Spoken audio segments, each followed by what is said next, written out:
Yo sé que hay personas que no me quieren, que no me pueden ver, que me odian, pero yo no vine acá para crear un club de fan y ganar amigos, ni tampoco entré, digamos, a la fiscalía para hacer amistades. Mi vocación es la justicia y de eso se trata.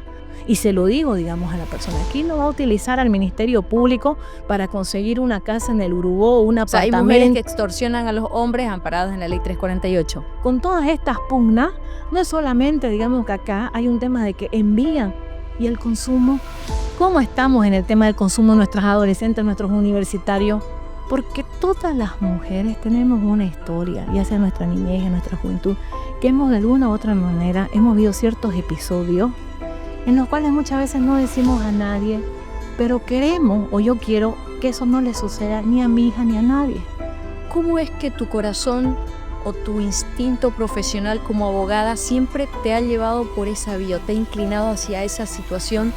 Causas que tienen que ver con mujeres golpeadas, mujeres abusadas o niños.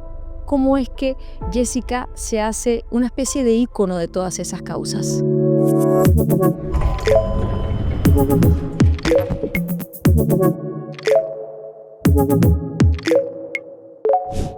Bienvenidos a este nuevo episodio de Cuarto Piso.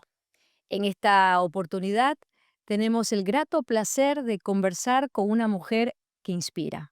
Una mujer valiente, activista, abogada, ahora fiscal. Una mujer que ha permitido visibilizar causas que estaban ocultas. Una mujer que con el coraje y con la valentía que ha demostrado ha defendido siempre a niños, niñas y principalmente a mujeres en situación de vulnerabilidad. Es para mí muy grato presentarles a Jessica Echeverría. Muchos la conocen, otros no. Vamos a seguirla conociendo. Jessica, muchas gracias por aceptar la invitación de Cuarto Piso. ¿Cómo estás? ¿Cómo te sentís?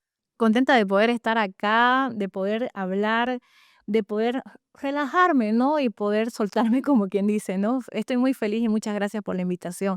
Sos una persona a la cual respeto mucho, tenés una trayectoria impecable y me alegra poder estar frente a otra gran mujer. Muchas gracias, Jessica. Vamos a comenzar hablando acerca de esas causas. Esas causas invisibles que cuando las has tenido en la mira te has encargado de que se haga justicia, o por lo menos lo has intentado. Causas que tienen que ver con mujeres golpeadas, mujeres abusadas o niños. ¿Cómo es que tu corazón o tu instinto profesional como abogada siempre te ha llevado por esa vía, o te ha inclinado hacia esa situación? Situaciones que son muy duras además, ¿no? ¿Cómo es que Jessica se hace una especie de ícono de todas esas causas? Pienso que desde muy pequeña, mis abuelos son de Valle Grande, y desde muy pequeña cuando iba a Valle Grande y veía ciertas cosas que sucedían, por ejemplo, con las personas que trabajan en el campo, con los ancianitos, con los niños, comenzó a mí como que despertarse un sentido de empatía hacia la gente más necesitada, hacia los más humildes. Y una vez que termino el, el trabajo como parlamentaria en la Asamblea Legislativa y comienzo a ejercer la abogacía, y ahí comienzan a llegar a mi persona ciertos casos que nadie quería defender. Casos en los cuales le decían que ya eran causas perdidas, y estoy hablando, por ejemplo, el caso de unas jóvenes que denunciaban haber sido víctima de un agresor sexual, el caso de una niña que lastimosamente había sido víctima del delito de infanticidio en Portachuelo, el caso de mujeres que eran lastimosamente golpeadas y no tenían el más mínimo sentido de que alguien les pueda escuchar. Entonces es como que comienzo a tener un compromiso con aquellas causas que muchos daban por causas perdidas y comenzar a trabajar primero con los casos de los niños que eran víctimas de violencia sexual, porque los niños muchas veces no pueden hablar y dependen de un adulto. Y la mayoría de los casos en los cuales se dan este tipo de condiciones y de situaciones son de personas de escasos recursos. Entonces ahí comienzo viendo que en los municipios había muchas injusticias respecto a los más pequeños y luego ya comienzan a llegar a mí otros casos de mujeres que eran víctimas de violencia y que necesitaban ser escuchadas porque en ese momento, hablemos del año 2017, del año 2018, había un sistema de justicia que era mucho más revictimizador que el de ahora. Recordemos incluso que en ese momento se destituye a una jueza porque pone en un juicio a una niña frente el agresor que comete, digamos, el delito de violación, a que declare frente a su agresor. Entonces, había ese tipo de situaciones que había que marcar un antes y un después. La ley 348 fue importante para los cambios que requiere este tipo de situaciones cuando se habla de procesos. La ley 348, sobre todo en este momento que estamos en una coyuntura política, es utilizada muchas veces como un nicho para conseguir tal vez una especie, digamos, de personas que son simpatizantes. Respeto mucho quienes consideran de que tal vez se ha dado un mal uso, pero siempre he dicho que como abogados tenemos que ser responsables porque si una persona ha sido víctima de una denuncia falsa, lo que viene a hacer la legislación le abre para poder, digamos, iniciar el proceso a esa persona que ha denunciado falsamente. O sea, que si una mujer miente en una declaración, es más fácil que la ley la ampare a ella que al hombre. Lo que pasa es que si un fiscal actúa con objetividad, tenemos todos los instrumentos necesarios para darnos cuenta que es una mentira. Algo que, por ejemplo, a mí me pasa como fiscal desde que estoy, digamos, asumiendo esta cartera, yo no permito que nadie utilice, digamos, las denuncias dentro de lo que a mí corresponde de la ley 348 como un motivo para conseguir un vehículo o como una herramienta de extorsión. ¿Se la usa? Conmigo no va. Hay personas inescrupulosas que lastimosamente usan esa situación y yo estoy en contra de eso y siempre soy partícipe que los abogados y quienes son de alguna u otra manera víctimas de esta situación tienen que denunciarlo y tienen que hacer público, porque la ley 348, más allá de que exista un porcentaje mínimo de personas que la usan de mala manera, sí existe la víctima de feminicidio, sí existe la mujer que llega con 12 días de impedimento, sí existe la adolescente embarazada. Entonces es por todas esas víctimas que nosotros queremos trabajar, que queremos actuar de manera rápida. ¿Te has encontrado con denuncias falsas amparadas en esta ley?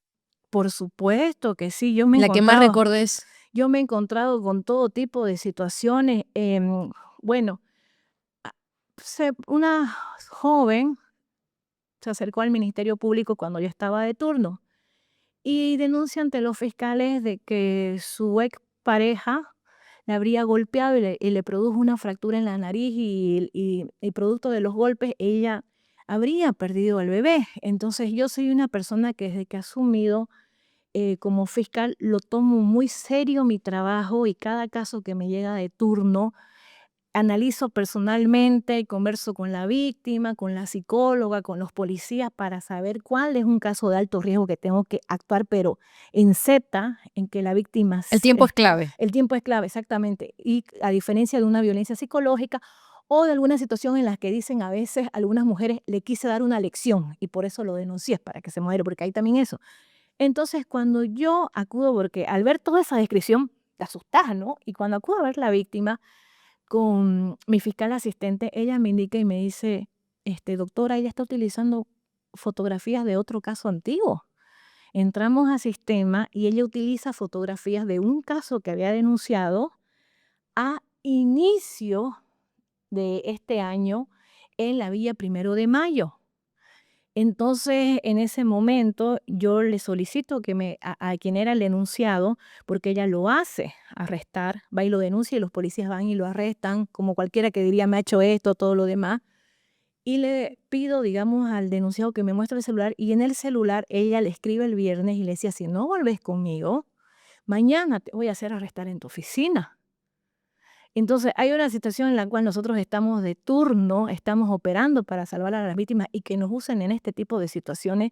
Ese es un caso que yo recuerdo donde era increíble tal vez el descaro con el cual se actuó. Y como ese caso, yo soy una persona que en eso soy muy elástica y muy dura porque a mí como persona que he sido abogada de mujeres víctimas de violencia, como una persona que algunos consideran y me llaman activista, me lastima que por algunas situaciones así quieran englobar una ley que ha sido el significado de una lucha de muchas víctimas y que se promulga cuando sucede el caso de una colega de ustedes como fue Analí Guaycho, que no fue escuchada y termina perdiendo la vida. ¿Cómo reaccionaste frente a esa denuncia falsa, Jessica? La ley 348, incluso el mismo Andrónico Rodríguez protagonizó un cruce de palabras con una senadora, asegurando de que era una ley que era mal utilizada por algunas mujeres. Yo pienso que estamos en un momento que existen personas inescrupulosas que el día de mañana, por ciertos intereses, te pueden armar un caso falso, te pueden denunciar falsamente y quieren englobar que solamente la ley 348 se refiere a denuncia falsa. ¿Qué pasa con una persona que te denuncia falsamente por el delito de estafa, por el delito de amenaza? Si el delito no existe, entonces vos inmediatamente podés iniciar las acciones necesarias. Entonces, ¿cuál es mi posición? Obviamente de molestia, porque no es que yo sea, digamos, una persona que me ciegue y diga, no, yo soy feminista, odio a los hombres, no, en ningún momento. Es un ser humano, es una persona a la cual se le han vulnerado los derechos, han mentido, lo han sacado de su trabajo y lo han traído arrestándolo porque le han creído a esa persona como manda que tiene que actuar la policía. Entonces actúo, digamos, de una manera en la cual yo me molesto, doy el informe, existe la situación y le digo a la señora que ha mentido y que eso se llama aquí, digamos, y en cualquier lugar, viene a ser una denuncia falsa. ¿Y qué te dijo ella? Se quedó sin palabras, ¿no? Porque están, yo creo que pocas veces se encuentran con personas que tal vez, a veces algunas personas creen que yo siempre voy a dar al lado de las mujeres por más que mientan y no es así. Y en muchos casos, por ejemplo, ¿Has donde dado a me favor de los hombres alguna vez cuando has evidenciado que la denuncia era falsa? hartísimas veces también. Hartísimas veces, pero tal vez por todo este tema del machismo los hombres no lo hacen público o no quieren denunciar. He visto casos, por ejemplo, de una persona que estando internada porque su expareja lo golpeó, ingresó, digamos, a la clínica y le arrancó el suero, pero él no quería, digamos, denunciar porque hay ese tema de, ay, yo soy hombre, ¿qué van a decir? Hay esa situación. He dado a favor de varones, he dado a favor de adultos mayores, de adolescentes, porque el tema no se trata de ser hombre o mujer biológicamente, se trata de respetar la dignidad del ser humano y hacer valer los derechos. Hay personas que abusan. Hay personas que abusan y cuando a mí me dicen los abogados, doctora, mira, denunciado, nos está pidiendo una camioneta, una vagoneta, denúnciela, eso es extorsión, yo no me voy a prestar eso, hágame conocer inmediatamente, no. Y se lo digo, digamos, a la persona, aquí no va a utilizar al Ministerio Público para conseguir una casa en el Urubó, un O sea, hay mujeres que apartamento. extorsionan a los hombres amparadas en la ley 348. Hay mujeres que extorsionan a los varones amparados en la ley 348. Hay varones que son hijos y que quieren utilizar la ley 348 para quitarle las casas a sus padres. Hay de todo en la viña del Señor. Ahorita, por ejemplo, todo el mundo cree que la ley 348 solamente es entre parejas y exparejas. La carga que nosotros tenemos ahorita en el Ministerio Público es porque se están denunciando entre hermanos, hijos con padres, sobrinos con tíos por tema de casa. Herencia. Exactamente, y piensan que el Ministerio Público, al denunciar, inmediatamente va a decir que desocupación, medida de protección. Y no es así, y eso es algo que hay que visibilizar y hablar. La están utilizando la ley 348 para pelear herencia. Ya no es un tema de denuncia falsa. La denuncia falsa es mínimo a lo que usted tiene en el tema de que lo utilizan para pelear herencias dentro de los entornos familiares. ¿Debe hacerse algún ajuste, alguna modificación a esta ley para que no sea mal utilizada? Yo pienso que la ley 348 es una ley que nació para personal especializado. Y si existiera personal especializado, otra sería la historia. No existe ninguna ley perfecta, pero se puede hacer, digamos, ciertas modificaciones en la cual sea necesario. Y siempre hay un tema, evaluar. Evaluar cuando yo veo desde la función pública, la 348 no puede ser muy mecánico, imputar por imputar o tener el informe psicológico. Hay que escuchar, hay que evaluar, hay que medir. Por ejemplo, últimamente hemos tenido casos de tentativa de feminicidio. El caso que sucedió el día lunes de una señora que denunciaba que le había golpeado con un pombo en su cabeza. Ella indicaba de que había denunciado anteriormente por violencia, dijo 4. Yo me entro a sistema, porque yo en eso soy muy perfeccionista y muy trabajadora, porque yo soy una persona que creo que cuando existe un feminicidio, una tentativa de feminicidio, hubo una denuncia anterior y me entro Se para pudo ver. haber evitado si es que... Pero ¿qué sucede? Las dos denuncias que ella da anteriormente, el 2024 y el 2017, ella denuncia violencia psicológica, indica, le pillé una foto con otra persona y no vuelve más.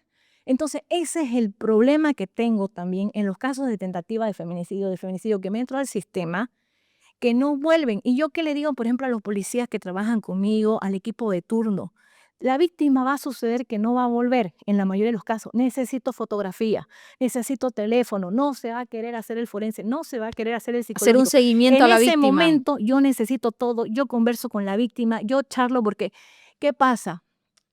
En el 60% de los casos ocurre la violencia física mientras consumían las bebidas alcohólicas. Pide auxilio, se entera la vecina, se entera el padre, se entera la madre, llaman a la policía, tiene 5 días de impedimento, aquí todo el ojo morado, pasa el efecto, la llama, digamos, la suegra, el otro consigue desde la celda mandarle mensaje, y al día siguiente no se quiere hacer más nada. Y ahí tenemos una denuncia, 2 denuncias, 3 denuncias. Entonces, ese rato yo opero, no me duermo. Inmediatamente, digamos, opero con los policías para evitar que el día de mañana haya una situación. Y cuando existe un caso que es de muy alto riesgo, una víctima de 6 días de impedimento, un padre que ha sido golpeado con 8 días de impedimento, víctima, por ejemplo, de 12 días, inmediatamente en ese momento se tiene que aprender y se tiene que imputar y se tiene que cautelar y no tiene que pasar, digamos, el tiempo a acusar y a juicio y listo. ¿Es difícil cambiar la justicia desde adentro? Totalmente, claro que sí, es súper complejo y súper difícil, porque tiene que tener para el cambio de justicia voluntad política y tiene que haber la decisión institucional de querer cambiar. Nosotros podemos a las personas mediante una entrevista, mediante unas redes sociales, mediante nuevas elecciones, posesiones, hacerles o decirles va a haber un cambio. Pero podemos salir en la prensa y la gente se da cuenta que tal vez no existe ese cambio, que algunas personas siguen beneficiando a agresores sexuales, que siguen las víctimas tal vez peregrinando. Entonces, ¿cuál es el tema? Que para salvar la vida de las mujeres y de los niños y poder sancionar estos delitos, no puede haber una respuesta solamente de una coordinadora fiscal de género, tiene que haber una respuesta de toda la institucionalidad.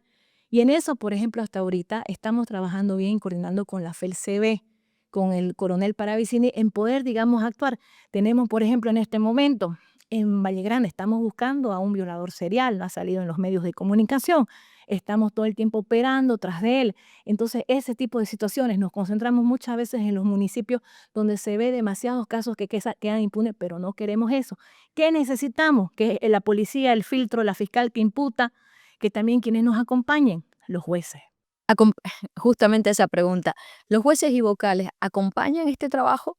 Yo, hablando desde mi óptica personal en este momento, como fiscal, podría decir que los casos que a mí me ha tocado han sido jueces que juzgan con perspectiva de género, que actúan de manera rápido, pero veo en otras estaciones policiales, en otros donde están desconcentrados, escucho denuncias, escucho situaciones, entonces en eso, digamos, se tiene que trabajar mucho. Em, por ejemplo, me han informado que se denuncia a un coronel de haber abusado sexualmente de un cadete. Sin embargo, a pesar de que fue aprendido por el Ministerio Público, decide la justicia darle libertad. Y como ese caso, ¿Habían evidencias que lo inculpaban? lo que sucede es que cuando se trata de casos de agresión sexual y de abuso sexual, ¿qué tenés mientras ingresas a la etapa preparatoria? El testimonio. Y en un caso donde estás hablando de una persona que está en un recinto donde hay, digamos, superiores e inferiores en el tema militar, el darle una libertad irrestricta, ¿qué significa? Que puede el día de mañana existir, digamos, una situación en la cual puedan obstaculizar presionando para que ya nadie más denuncie. Entonces, ese es el tema importante. Tenemos que comprender que cuando se trata de víctimas de violencia sexual, su testimonio es válido. Peor, digamos, cuando hablamos de abuso sexual, que ahí no te acompaña el médico forense. Y ya será durante la etapa preparatoria, con la habilidad del Ministerio Público y la policía, que dirá si efectivamente estamos listos para acusar o no. En el caso de los niños, Jessica, por ejemplo, ¿tu experiencia te ha ayudado ya a poder ver algunas señales o algún perfil de un padre o un padrastro abusador? Totalmente. ¿Cuáles son esas líneas? A ver, si una mamá está viendo en este momento este programa, ¿cuáles dirías vos que son los patrones que se repiten en un padre abusador? Pienso que ves tantos casos que terminas perfilando, que creas como una especie de olfato que te das cuenta que aquí hay algo que no está bien. Y no hablo solamente, digamos, de los agresores, sino también de los niños. O sea, más allá, por ejemplo, de indicar, porque los agresores sexuales, sean padrastros, sean tíos, primos, padres, vecinos, son distintos perfiles. No es que todas las personas que cometen el delito de violación y son pederastas son iguales. Puede haber, digamos, uno que sea el tío más cariñoso, pero que tenga comportamientos y situaciones que a vos te llame, por ejemplo, la atención. El hecho de que mi hijo no quiera quedarse con él, no quiera ni siquiera, digamos, saludarlo. O sea, ellos son señales que hay que tomar en Claro, cuenta. ¿qué señales nosotros tenemos que tomar en cuenta más allá del perfil del agresor, que son distintos perfiles que tenemos? Por ejemplo, antes nosotros encontramos el perfil del agresor sexual, que en la mayoría lo común era de 45 años en adelante, soltero, solitario, esquizoide, Ese era el digamos, ¿no? típico, Ajá, digamos, ¿no? exactamente. Ahora, ¿qué sucede? Tenés el adolescente adicto a la pornografía de 17, de 16 años que está cometiendo delitos contra la vecinita, la primita. Entonces ha cambiado porque va cambiando con lo que se va moviendo la tecnología. Entonces, si mi niño está llorando, si mi niño de repente se orina, ha bajado en el rendimiento escolar, no quiere bañarse, no quiere asistir a clase, no quiere a esa familia, está irritable, hace dibujos, tiene pesadilla, algo me está diciendo porque tiene temor de hablar.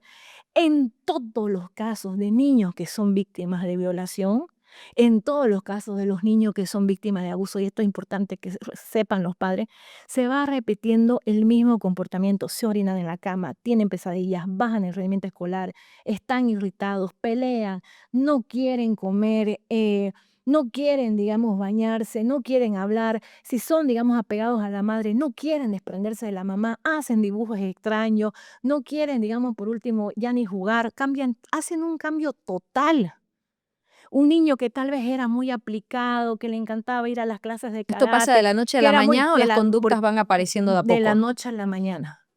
¿Por qué? Porque el delito, la acción que van haciendo con él, lo va a comiendo. Y como él no puede decir mamá, papá, el guardia de seguridad, cuando vos te vas, me hace toques indebidos, lo va manifestando como cada vez que la mamá tiene que irse porque trabaja tal vez y sabe que se va a quedar solo y el guardia va a tener conocimiento, estoy dando un ejemplo, él va a hacer un berrinche, él no va a querer ir a clases, él ya no va, porque cambian totalmente porque lo que se ha producido con el abuso sexual y con la violación es un golpe a su infancia, a su inocencia, a su alma. Y tal vez eso es lo que muchas veces nosotros tenemos que entender para analizar cuál es la herida que deja el abuso sexual en la vida de una persona. No es un delito al cual minimizar y decir, ay, solamente le hizo toque, agradezca a Dios que no lo violó, porque hay personas que te hablan así o que te dicen Parte así. de la ignorancia, ¿no? Exactamente. Y o muchas veces había ese tabú que de eso no se habla. No digas a nadie, no contes a nadie lo que sucedió. Y eso, por ejemplo, hay que romperlo porque tenemos casos que incluso como el de Brice Angulo, que consiguió una sentencia ante la CIDH denunciando al Estado de Bolivia, cuenta y se enfrenta de la violación que sufrió por parte de su propio primo. Y lleva al Estado de Bolivia porque la revictimiza, porque no le cree y consigue, digamos, justicia y hace un antes y un después, que a las víctimas de violencia sexual no se le tiene que hacer exigencia de tanto formalismo. En el caso, por ejemplo, otro caso que ha sido muy emblemático y que se ha destapado muchos años después, tiene que ver incluso con eh, algunos miembros de la Iglesia Católica. Es un proceso que se está ventilando ahora, los jesuitas, que son sindicados también de haber abusado sexualmente de muchos niños, principalmente en comunidades mucho más alejadas. Pienso que es muy importante para las víctimas conseguir la reparación y la reparación significa justicia. Lamento mucho que hasta el día de hoy, por ciertas situaciones en el cual sigue siendo una sociedad muy conservadora, donde existe tal vez un peso político, no se dé continuación al juicio que está en Cochabamba. Hace unos días tuve conocimiento de que en Uruguay encontraron un sacerdote que estaba acusado por delito de violación a varios niños hace años en un municipio de Cochabamba. Y lo encontraron escondido en Uruguay. Y el periódico El País y otros están haciendo reportajes de ese tema. Nosotros, ¿por qué descubrimos el famoso diario del cura pederasta? Tuvo que ser El País de España que nos diga que esta situación existía. Entonces, eso tiene que concluir y por más que los sacerdotes, esta es una opinión personal, y por más que ellos tengan 90 años, 95 años, tienen que recibir sentencia condenatoria, porque como sistema, porque como sociedad, se lo debemos a esas víctimas, a esos niños que en los años 70, 80 no podían pedir auxilio y eran fotografiados y eran abusados porque eso sí ocurrió y no lo conocemos por el testimonio de esos niños que muchos de ellos hoy día son padres, hoy día trabajan, hoy día no Y quieren tienen la hablar, herida abierta. pero lógico, a mí me ha tocado, por ejemplo, en un momento cuando estaba en el ejercicio de la abogacía, conocer el caso de personas que son de mi edad y que me contaban que en un colegio católico de mucho prestigio fueron víctimas de abuso sexual por parte de un sacerdote y ninguno se quiso, digamos, Que era denunciar. profesor, Es aquí en Santa Cruz. por No eso, y estamos, ese exactamente, sacerdote no era estamos hablando de profesor. Charagua, no estamos hablando de Cochabamba. Y cuando yo escuchaba cómo esos varones, hombres todos, su vida hasta el día de hoy no encuentra, ahí vos decís, nosotros no podemos volcar, necesita justicia, por más que tengan 90, 80 años, necesitan justicia. El testimonio de estas víctimas no la conocemos por ellos, la conocemos por un diario. Y los propios, digamos, la propia orden de ellos ha reconocido que ha existido. Es que no ha habido forma de negarlo, ¿no? Exactamente, por más que quisieron. Y ahora lo que sucede es que tiene que existir un acompañamiento porque quienes están, digamos, como víctimas, como una organización que han hecho, yo veo todo el tiempo que ellos denuncian de que se suspende. Veo en los portales de los periódicos de Cochabamba, no se empieza, se suspende, indican que por enfermedad, que no puede acudir, que no, no sé qué, que no sé cuándo. Entonces, esperemos que también con estos nuevos vientos que soplan en el tema de elecciones políticas, en el tema de nuevas autoridades judiciales, también a ellos se le dé justicia.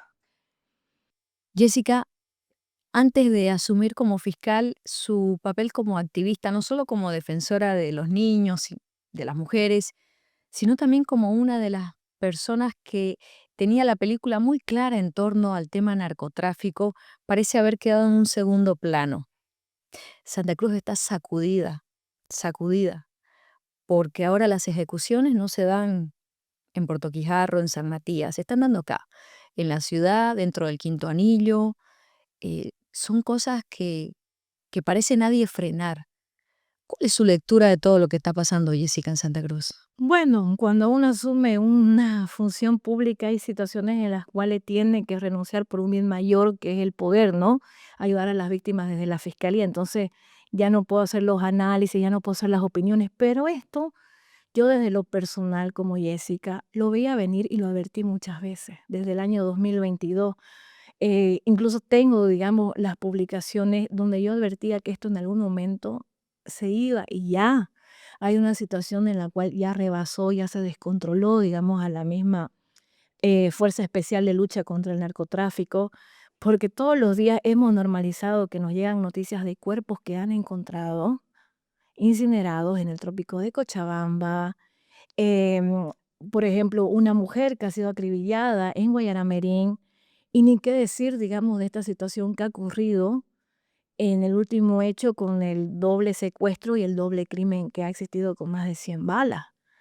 Entonces, aquí, ¿cuál es la lectura? Que no se trata más de decir, hay enfrentamiento de carteles, hay una pugna porque el otro se fue, dejó su espacio vacío. Aquí hay un tema de decir, ya está esto creciendo y no vemos una respuesta, ¿Hasta pero dónde? ¿desde dónde? Lo que pasa es que esto no va a parar hasta que alguien de manera seria decida, digamos, enfrentar y poner un control. Yo recuerdo que Bukele, que muchos cuestionan, decía algo que es muy interesante: si a los estados le interesara combatir el crimen organizado, lo hicieran, porque por ejemplo, digamos, Bukele, que para algunos es un dictador y todo lo que quieran, ha dado, digamos, un golpe feroz a que era lo que más en ese momento molestaba y cuestionaba a la sociedad en El Salvador: las pandillas. Ok, listo.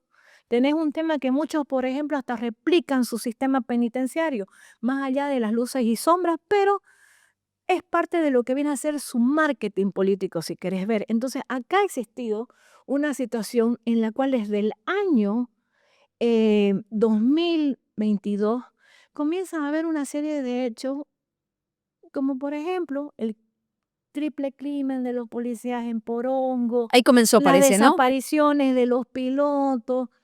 Nunca más hablamos de Juan José Dorado. De ahí comienza una serie de situaciones extrañas. Hemos tenido acá, por ejemplo, Había una reina de por medio sin ir también. lejos, por ejemplo, intentaron matar a la hija, al hijo de una alcaldesa. O sea, no es una cosa de ayer ahora. Apareció, digamos, muerto, lo acribillaron al famoso jefe Edgar Dorado Menacho, quien estaba, digamos, con orden de captura por Interpol. Y resulta que él estaba en Santana. Entonces, el año pasado, si vos te pones a pensar y a recordar, había una serie de situaciones que ha sucedido en Santa Ana. Y también, si querés ir más allá, te pongo, por ejemplo, el famoso Rosiña, que se escapa en Palmasola, se escapa en Chonchocoro y se vuelve a escapar en Chonchocoro y no lo encuentras más. Entonces, hay una serie de situaciones de que algo se está moviendo y no se está moviendo para bien. Y quien debería ahí, digamos, salir a enfrentar, e investigar, porque esto es crimen organizado. Estos no son ¿Hay personas que carteles? roban llantas. ¿Hay carteles en Bolivia? Pienso que en este momento hay una pugna por el control del territorio. Pienso de que eso se trata. Si la forma en la cual todos están siendo de alguna u otra manera asesinados es muestra de que se tratara de un ajuste. ¿Y cuándo vas a hacer ajuste? Cuando reclamas algo. Entonces hay una pugna, hay una situación que nunca ni usted ni yo la vamos a conocer porque no pertenecemos a ese submundo. Y quienes tendrían, digamos, que darnos la respuesta de qué sucedió con el famoso, digamos, capitán Aldunate, o lo que ha venido, digamos, sucediendo en muchas ocasiones, tendría que ser la FELCENE, la policía. Según el organigrama del gobierno, Erlan Ibar García, alias El Colla, era el segundo en la estructura de Sebastián Marcet. Alias El Colla sobrevivió a un intento de asesinato.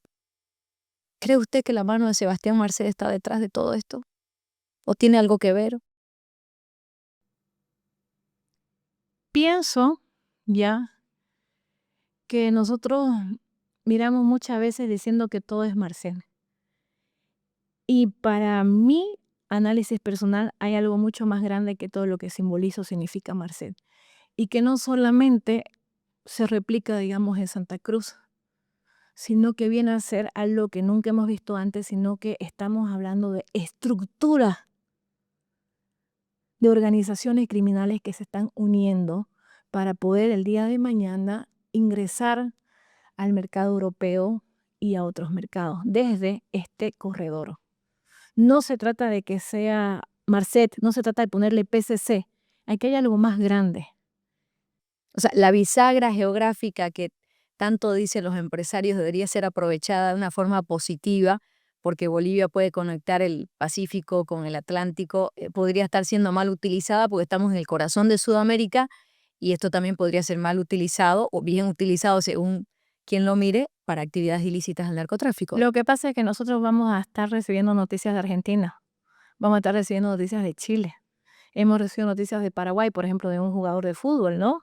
Entonces hay una situación en la cual por la exactitud y por donde está ubicado Bolivia, no se puede negar y por toda la situación en la cual, digamos, se encuentra en esta coyuntura donde existe una especie de crisis que es aprovechada por las organizaciones criminales, una crisis jurídica, una crisis política, en la cual para ellos es ganancia de pescadores y peor aún cuando estamos a puerta de una transición.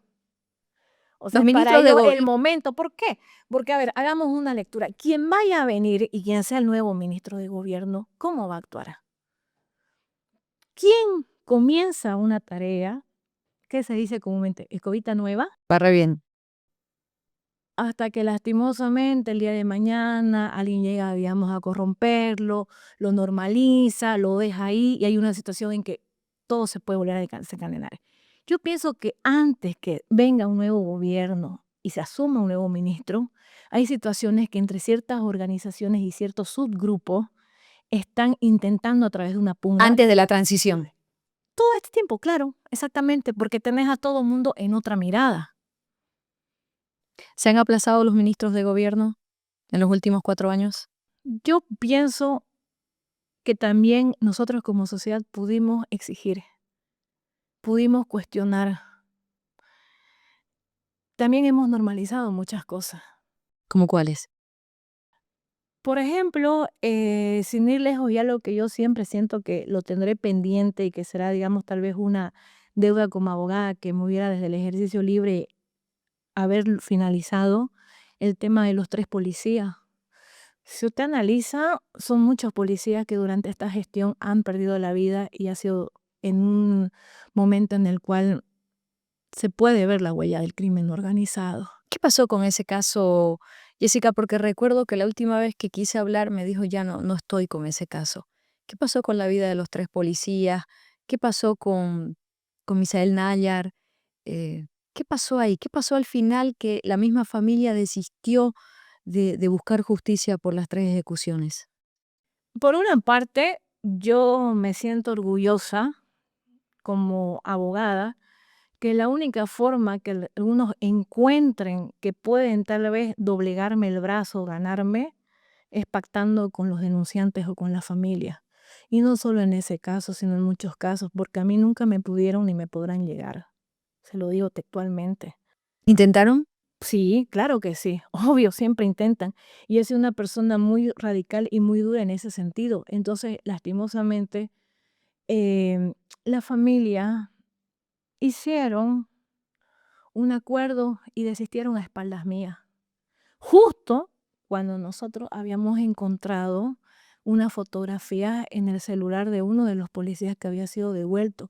Habíamos hecho una conferencia de prensa, habíamos denunciado a los medios que encontramos en un celular fotografías que no coincidían con lo que se había reportado y otras situaciones, ¿no? Que era un punto a favor de la defensa, de la parte que acusaba. Exactamente, y siempre se suspendía, o sea, s desde el inicio se vio que todo estaba direccionado a que esto se caiga, ¿no? Michelle Y era Nayar como pagó. que yo era la especie lo que pasa es que si uno desiste a favor de quién, no ha sido, digamos, porque de la noche a mañana encontró al Señor y leyó el evangelio. Ha tenido que haber una situación en la cual todos han estado de acuerdo en retirarse del proceso y que quede todo ahí, digamos, ¿no? Entonces, por eso le vuelvo a decir, citando el tema, por ejemplo, de este caso, como de otros casos que hay, muchas personas van a aprovechar el tema de la transición. Van a aprovechar este espacio para poder, digamos, de alguna u otra manera solucionar, ¿no? Todo esto. Y lo que estamos viendo ahora es parte de esta pugna que está existiendo y que nunca la vamos a entender. Generalmente se la ha visto cuando estaba en el ejercicio libre de la profesión defendiendo casos como estos, ¿no? Casos muy emblemáticos o casos que tienen que ver con historias de niños o de mujeres. ¿Por qué escogió ese lado del derecho cuando, por ejemplo, si usted defiende presuntos narcotraficantes, se gana mucho más? Se gana muchísimo más de lo que usted puede ganar defendiendo a un niño que de repente no tiene ni abogado, la familia.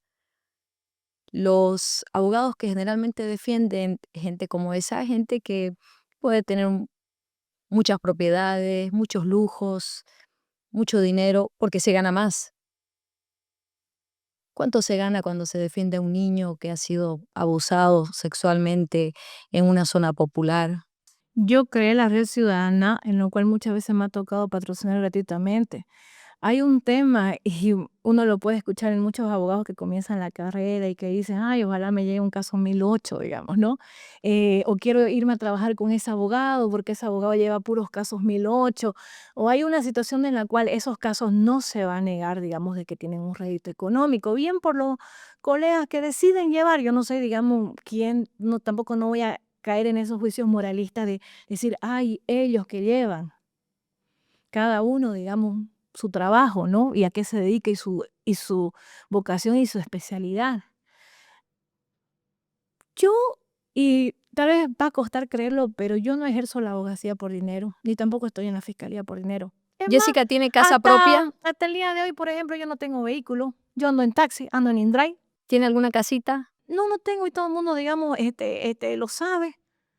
No ando en o sea, no vehículo, no tiene tengo casa y no vehículo. O tiene sea, a mí vehículo. el tema, yo pienso que el dinero es algo tan común, tan barato y tan ordinario que cualquiera lo puede tener. Pienso así. Y la gente se desespera por eso, se desespera por el dinero, vende su alma, comete equivocaciones, se mete a cosas que no debería, y hay como que todos nos meten que el éxito es el que más tiene. El triunfo es estar en la última vagoneta. Yo pienso que la felicidad, el éxito y el triunfo es sacar una familia adelante. Es tu hija, tu hijo que abrazás, es tener hijos que aman a sus padres, que aman a Dios, es tener un hogar. Una casa la podemos tener, podemos conseguir un préstamo en el banco, pero un hogar, ¿cuántas personas pueden tener?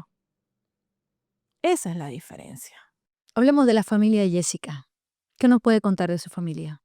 Ah, mi familia es mi todo, es mi todo, es mi mundo, eh, es absolutamente lo que me motiva. Y yo agradezco tener una hija tan, pero tan madura que ha logrado entender tal vez el pensamiento de su madre, porque ella como adolescente podría, digamos, reclamarme, podría hacerme un berrinche, ay, que por qué sos así, que te crees hippie o qué, por qué no tenemos vehículo, por qué no tenemos una vida normal, por qué no me mandas de viaje. Y ella más bien es feliz con las cosas que yo decido, digamos, hacer, porque, por ejemplo, Carly, si yo fuera una persona que hubiera extorsionado o que extorsioné a alguien de los que tanto denuncié, ¿tendría la boca para hablar así? No me hubieran en ese momento grabado, en ese momento denunciado, no me hubieran en ese momento expuesto, nadie va a decir. Y eso a mí me alegra cuando mi hija me dice, ese es mi orgullo. Y yo a usted la puedo mirar de frente a cualquiera. De mí podrán decir, digamos, tiene un carácter horrible, es una ¿Tenés un carácter acelerada, horrible? soy una persona perfeccionista y trabajólica. Y quienes amamos hacer las cosas bien, muchas veces tenemos que tener carácter. Porque los resultados salen con trabajo, disciplina y esfuerzo, y eso no a todos les gusta trabajar.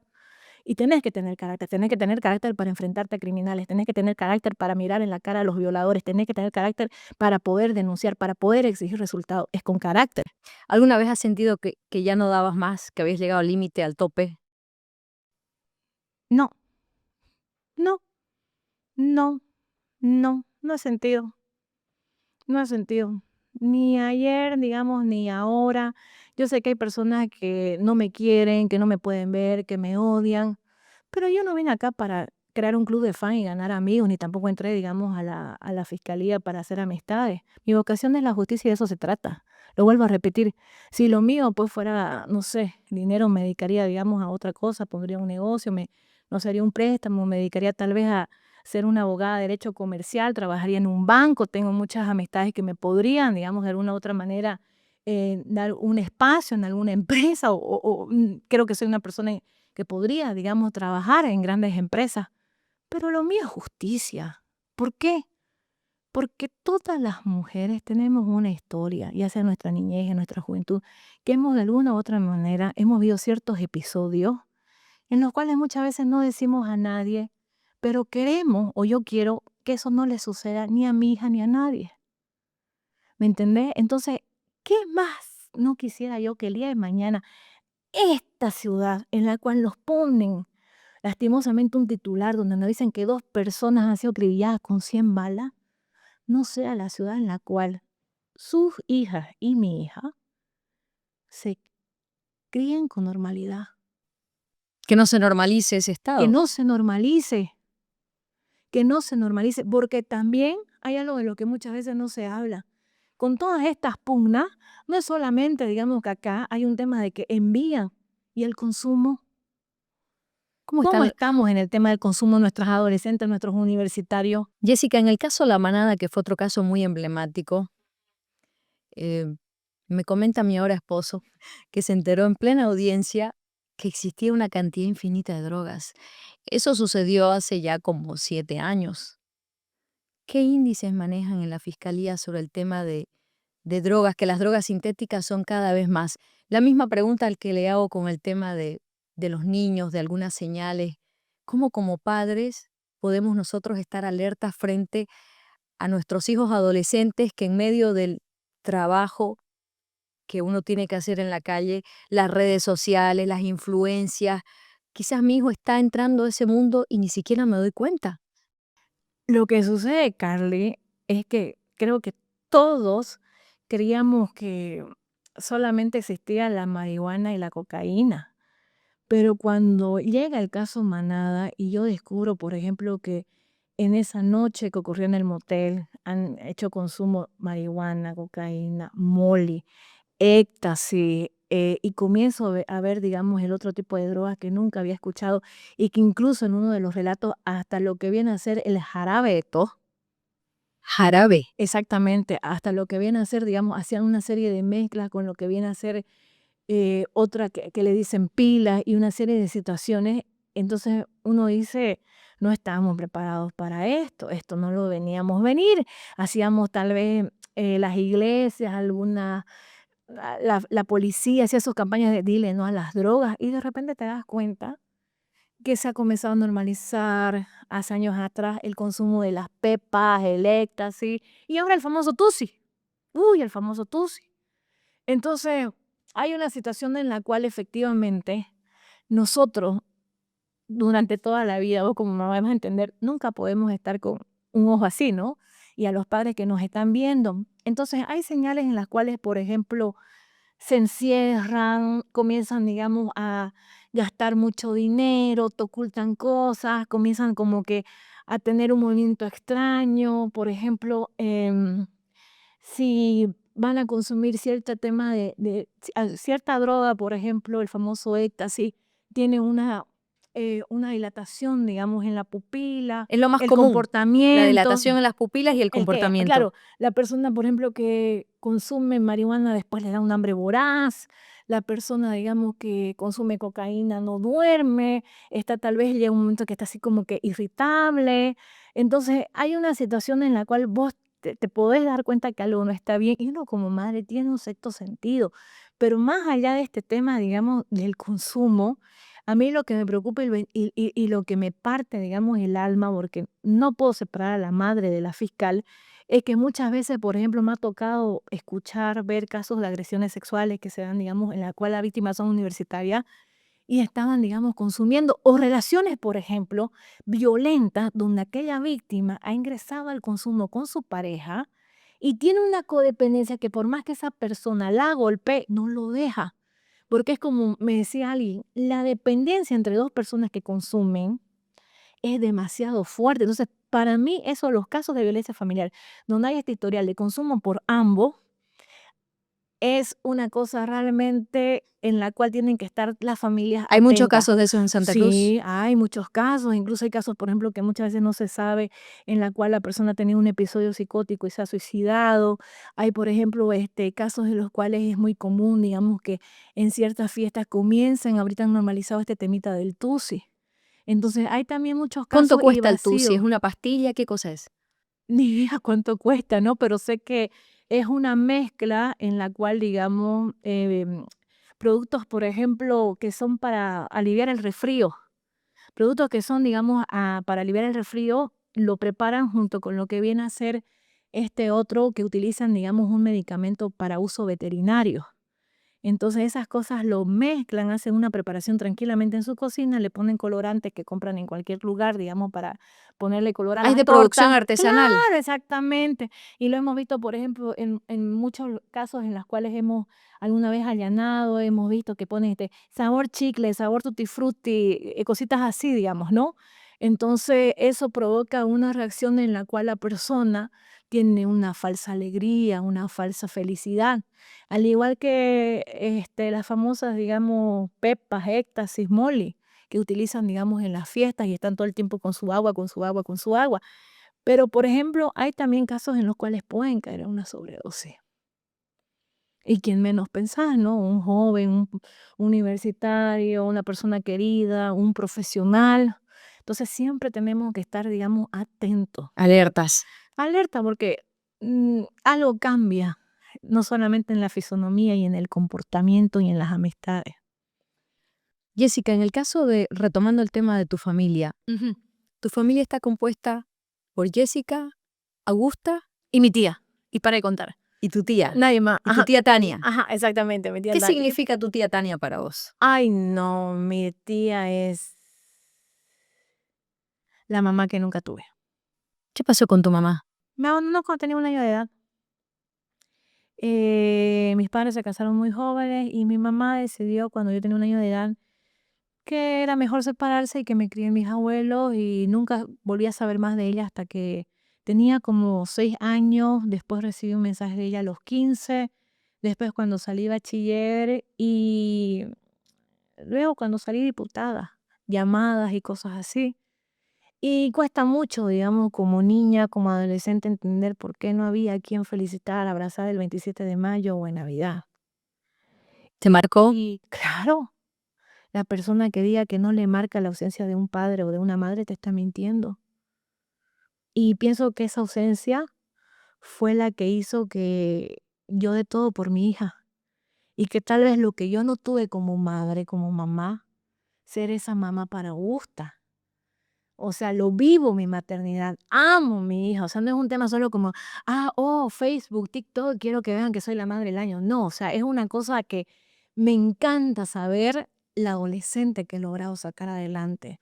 Me encanta saber que mi hija es muy estudiosa, es la mejor alumna de su curso. He criado una niña llena de valores y que es inteligente y que ama el estudio. Eso para mí es mi mayor orgullo. Entonces, hay situaciones en las cuales tal vez no estuvo mamá, no estuvo papá, pero siempre estuvo Dios. Y Dios nos pone ángeles como la tía, nos pone ángeles como los amigos que nos encontramos en el camino, como los abuelos que nos dan el doble de amor. Y no se trata solamente, ¿no?, de quedarse y decir, me faltó una mamá, por eso tal vez yo soy así, por eso yo soy rebelde, porque el mundo me quiso así. No, se trata de decir, gracias a Dios, esto es lo que tengo y sigo adelante. Con mi historia, con mis heridas, con mis cicatrices. Esta soy yo y vamos para adelante para ayudar a otros. Bueno, a propósito de tu familia, tengo una carta que quiero No leerte me hace llorar. Ay. que Augusta escribió para vos y que quiero que la puedas escuchar. Dice, mamá, esta carta la hago desde lo profundo de mi corazón para expresarte lo mucho que te admiro. Sos una mujer valiente, bondadosa y sobre todo fuerte. Quiero decirte que sos la persona que sos mi ejemplo, la que más admiro y la que me inspira a seguir adelante, a seguir mis sueños, porque todo lo que soy y lo que sueño se lo debo a tu amor y apoyo incondicional. Tu fortaleza y sabiduría me enseñaron a jamás rendirme, como vos jamás lo has hecho, porque, mamá, vos sos una luchadora. Cada día luchás por las mujeres y niños que sufren violencia y eso me enorgullece. Por eso, si tuviera que elegir una madre 1000 veces, siempre te elegiría a vos. Te amo. Este mensaje es de tu hija y creo que lo que has sembrado estás comenzando a cosechar. Muy emotivo. Admiro mucho la relación que tenés con tu tía Tania, con tu hija. Y gracias por el aprecio, por el cariño de mi tía Teodora. Me encanta, digamos, ver las referencias que hay siempre, ¿no? Y de verdad que gracias por ese respeto y ese cariño. Una mujer que es anónima para muchos, pero para quienes me conocen saben que es mi pilar. ¿Yo qué sería sin mi tía? Es mucho más que una madre. Es un ángel. Nunca se casó, nunca tuvo hijos, dejó todo a un lado para ayudar a mi abuela a criarme, porque prácticamente, digamos, llegué de un año a los brazos de mis abuelos paternos y ella me ayudó. O sea, me ayudó, me acompañó desde que era Ella una era muy estudiante. joven en ese Claro, era una entonces. universitaria, una estudiante de bioquímica y farmacia en San Simón, entonces estuvo siempre ahí y yo creo que muchas veces, aunque ella jamás lo diga, no se casó por estar ahí, digamos. Y a veces pasa eso, uno como madre, por ejemplo, hay situaciones en las cuales, ¿qué no haríamos nosotros como madres, no, Carly, por nuestros hijos? ¿Qué no seríamos capaces de hacer? Y también las tías lo sienten eso. Me imagino que para vos tus sobrinos son también como tú, otra parte, ¿no? De tu corazón, de una parte de tu corazón. Y eso. ¿Y tu corazón tiene dueño? No, no, no, no, no, no, no, no, no, no, no, no tiene. ¿Te has enamorado? Sos una persona pública, pero pocas veces, personalmente ninguna, se ha conocido de algún novio formal. ¿Se ha enamorado Jessica? No ¿O me no he hay enamorado. tiempo? ¿O Tuve como no? cualquier un momento humilde, 2 momentos, 3 momentos Bueno, humildes, ¿cuántos pero fueron? 3. 1, 2, pero es que soy muy compleja. Entonces, y soy muy trabajólica, soy adicta al trabajo. Sería difícil, porque, por ejemplo, cuando alguien está conmigo, siempre me va a ver que estoy pendiente del celular, los casos, todo, digamos, y en la abogacía o en la fiscalía. Entonces, es muy difícil que alguien pueda entenderme y llevar mi ritmo. Y yo soy tan feliz con mi mundo y con mis casos, y con mi familia y mi ¿Pero alguna dependencia vez que pensaste en tirar la toalla y decir, bueno, ya quiero dejar de trabajar un poco y quizás hacer... ¿Crees que después de cierta edad la mujer se vuelve, como se dice acá, un poco más escogedora? totalmente somos exigentes? Lo que pasa es que, a ver, una Porque es persona. más fácil enamorarse a los 15, a los 18, ¿no? Después de los 30 ya empieza a verse quizás con un mejor lente, se hace acercamiento de quién es quién, uno ya puede saber ciertas conductas. Es que una persona que es independiente, una persona que siempre ha, trabajado, que es como que prácticamente no estás a nadie, tampoco que eres alguien que sea como vos, ¿no ves? Yo no puedo andar, por ejemplo, con un vago, no puedo. No podría andar con un ¿Han vago porque yo soy intentado, traba han intentado? hartísimo, hartísimo. Entonces, a mí, por ejemplo, que alguien me diga a las 10 de la mañana: "Me acabo de despertar, me sale alergia". porque yo, por ejemplo, desde las 6 de la mañana ya estoy de pie, ya estoy trabajando, ya estoy, digamos, viendo qué casos tengo, qué audiencia, todo. Entonces, es muy complejo. Entonces, pienso que mientras más edad, la mujer es más selectiva. Y al revés, el hombre, mientras más edad, le viene el síndrome de Peter Pan. ¿Cuál es ese? Se crea adolescente, le entra la adolescencia. O sea, el hombre llega a los 45 y es un adolescente. Entonces, hay una diferencia de la mujer. ¿De qué cosas disfruta Jessica? Si es trabajadora así a tiempo completo. ¿De qué disfruta?